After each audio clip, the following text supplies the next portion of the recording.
যখন তোমার প্রভু এক ঈশ্বর তোমাকে ডাকবেন, তিনি ইসলাম সম্পর্কে গবেষণা শুরু করলেন। যখন তুমি ইসলামকে জানবে এবং বুঝবে, যখন তোমার অতীতের যন্ত্রণা মুছে যাবে, তোমার চেয়ে সুখী আর কেউ হতে পারে।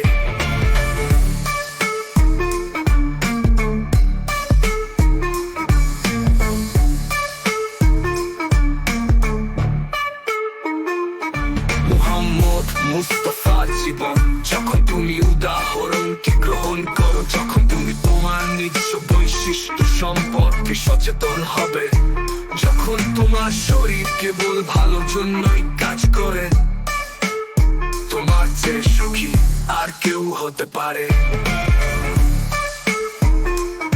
তখন তুমি ইসলামের রহস্য আবিষ্কার করবে, যখন তুমি দেখবে যে তুমি কেবল মাংস আর হাড় নও, যখন তুমি বুঝতে পারবে যে আত্মা কেবল একটি শব্দ নয়, তোমার চেয়ে সুখী আর কেউ হতে পারে।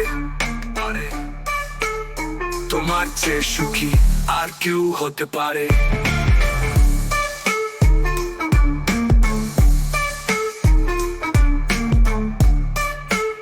যখন তুমি ইসলামের রহস্য আবিষ্কার করবে, যখন তুমি দেখবে যে তুমি কেবল মাংস আর হাড় নও, যখন তুমি বুঝতে পারবে যে আত্মা কেবল একটি শব্দ নয়, তোমার চেয়ে সুখী আর কেউ হতে পারে।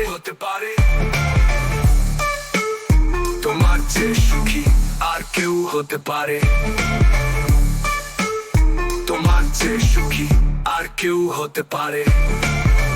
যখন তুমি এই ধর্মের কথা শোনো এবং মুসলিম হও, যখন তুমি ইসলামকে জানবে এবং ইসলামের সাথে এক হয়ে যাবে, যখন তুমি আল্লাহর আদেশ পালন করবে, যখন তুমি সত্য ভালোবাসা এবং প্রজ্ঞার সাথে প্রতিযোগিতা করো, তোমার চেয়ে সুখী আর কেউ হতে পারে।